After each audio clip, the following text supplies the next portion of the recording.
And Al, we want to talk about what it is that you are doing, but just before we do, I just know, Ann, just listening, and I'm just sensing inside that there's someone watching right now that's relating to you, Al, and they're saying, I'm in that place right now. I've been searching. I'm just at the end of myself saying, God, if you're there, show yourself to me. Maybe even you've said that before, and there's been a series of coincidences or God incidences happening in your life, and you're saying that He's trying to speak to me. I need to make a decision. I need to come to Him, and today can be your day of decision. You just call out to Him and say, forgive me for my sins. I've messed things up. Come into my life. Make me a new person. I want to live for you, and I receive your love and your peace.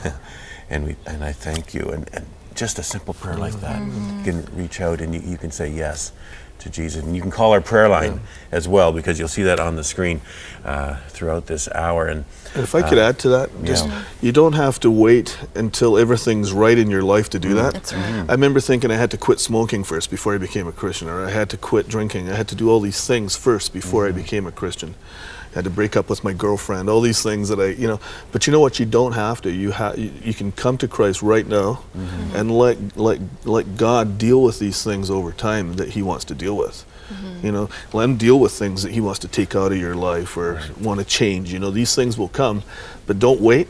Now is the day of salvation. Now is the acceptable time, right today. So. Exactly, great point. And in a few minutes we'll be going up to our prayer lines with Norm, but Al, this is just something that is a passion of yours, to reach out to people who were like you, and then thus the many years of ministry with the Living Rock. So we have a little bit of footage and things, and you could just tell us a little bit about what the ministry is about. Well, we started the Living Rock 23 years ago. It just started as I had been working for Teen Challenge after I graduated Bible college, and that's your office there? That's our center, that's called our gathering room. That's our kitchen where we do training for youth. We're not just a drop-in center. We try to train youth in employment. That's a chapel service that I run on Wednesdays with worship. And so we, as much as we work with, challenging youth in their faith and coming to Christ, which is the foundation of what we do, we also work with employment programs. That's Ken, one of our staff, an employment coach. We work with them in helping them to prepare food and help them to healthily take care of themselves. We run food banks. We try to meet them where they're at. But our real goal at The Rock is not to be, like I said, a drop-in, but to help them to move beyond and catch vision for their lives. Because without a vision, we read the people perish. And one of the issues with youth that I see is that they have no vision for their lives. They have no place to go from here. And I mean, 50 years ago, they would have been, getting a job on a farm or in a building bridges, whatever. Now, they don't have that vision, and they flounder. They don't know where to go from here. Like the lady that picked you up in the car, where are you going? Yeah. I don't know. And that's typical. That's typical of youth. There's no vision and there's no place. And society has closed a lot of the doors too. Who's opening up their businesses to wanting youth to come in? So we started a program called Try Rock, which tries to help the youth deal with the issues of their life. But also we are able to connect with the business community. A lot of Christian and non-Christian business people have said, we'll take youth on, and we've helped youth find careers and find jobs and see real change in their life. And and that's really what we're about, is to try to help them go beyond. But we started The Rock, as I said, 23 years ago. We didn't really know where it was going. We didn't have a real business plan. We just had a bunch of people together, a lot of musicians and others that wanted to reach out. And we just got together and we said, well, let's just start a grassroots coffee house. And we opened up a storefront, pulled some money together, and that was the seed, and it grew from there. But prior to that, we got people together who had a passion and a burden, and so let's just get together and pray and ask God what He wants to do. And out of the prayer, the seed was birthed, and we ran this prayer meeting for about 6 months. And out of that, we really, God started to give us a vision for our city and a vision for our youth, because I read a scripture in the Bible that changed my life in James 1:27. It says, pure and undefiled religion in the sight of our God and King is to visit the orphan, the widow, the alien, and the stranger, and then to keep yourself pure. And to me, if God says that's pure and undefiled, I mean, I look at the youth on our streets, the orphan, the fatherless, the widow, the single mom, the alien. You know, you don't have to look too far, you know, the spikings and the piercings to go, you know, there's some alien culture here. But God has a heart and wants to connect and wants to bring them back to himself.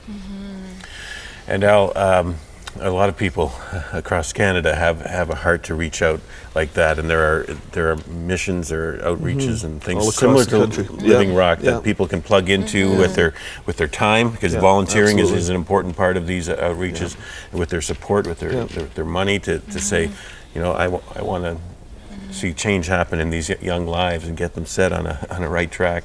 And there's an event that you have every year. I think this is the 7th annual one coming up now, called the Soup Fest. Tell us a little about that. Well, my co-founder and wife, Karen Craig, who couldn't be here today because we're doing a media event with downtown at the Spectator today, started this event. We had a poet called Gary Christensen who came to us and set with this idea of doing Soup Fest 7 or 8 years ago. And to me, it looked ludicrous. I didn't know, you know, how does soup connect? What are we doing? But it caught the attention of Karen, and we started these meetings. You know, a lot of things come out of meetings, and we started these meetings, and we were trying to figure out how can we do this, and decided to take a step and try it. And we have. The first one, I think we had 8 restaurants that came on board and they competed. We started at La Luna Station and they competed for best soup. We brought in musicians and artists, and we had this event that I didn't even really think anybody was going to come to, because, you know, how does this relate? But people loved it. Being that it's January, the end of January, and you know, some of the coldest times of the year. Now this is from last January. Yeah, this is it, and we had 5,000 people at this event. And the Full Circle girls, my Full Circle team from Friday, we were there serving soup, helping to raise awareness. It was a lot of fun. Very good stuff. You know, I think the year before we were there as a couple serving some soup. Boy, it's you walk good, around it and you get these samples of the different soup, and that's delicious. So how do you raise money? You have to pay to get in the door? You pay, I think it's $10 this year. We've actually moved it to the convention center because we totally outgrew that I remember spot. last year it was quite full. It took me half an hour to get from the stage down to the end because of the crowd of people. I couldn't get through them. And so we loved La Luna Station. I always thought a big part of the success of that was because of the cultural connection of La Luna Station, but we just absolutely outgrew it. We had 5,000 people and they just couldn't do it there anymore. So we've moved it to the convention center this year. So if anybody's showing up, going to La Luna Station, there's not going to be anybody there. So come over to the convention center. We this year have 23 restaurants now registered. And they compete for the title They compete for the of best soup. Yeah, and we only bring restaurants in that do their own homemade soup, not the canned stuff and that. And so they come on board. They compete all day long. We have we'll have the mayor show up. We'll have like other dignitaries. I think you came once and said lettuce and grace at the beginning, and be welcome to do that again this year. And so we have people speaking and singers going on throughout the day. And then we've now expanded the category, so it's not just best soup, it's best display and best artwork and things like that, best presentation. And it's a great event, and the restaurants get a lot of they get a lot of advertisement, and people will go to the restaurants. We patronize their restaurants when they've come in as Soup Fest, and we see the plaques on the walls of the past winners, and they get a lot of good publicity for it. So it's a great idea, and it's coming up January 27th. It's a Tuesday. Here's the information: 11:30 a.m. to 8 p.m. So it's right, starting around the lunch hour and right through to the after supper hour, and people can just drop by. They just pay a little entrance fee that helps to support Living Rock, and they go around, sample all the soups, and I guess cast a vote or two. They do, you get 4 bowls of 4-ounce bowls of soup, and so you can try 4 different ones, or you can pay again and try to get another 4. But then you vote on the soups that you like the best, and that's how we pick the winners. LivingRock.ca is the website for further information, or the phone number there, 528-7625, area code 905. But as we said, that there are outreaches right across the country that we encourage you in your area. This one happens to be next door to Burlington here in Hamilton. But look for opportunities to support those who have a vision like Al to reach out to those who are on the street, at-risk youth, and just directionless. Yes. Well, God bless you. Thank you so for much. being with us, Alan. My pleasure.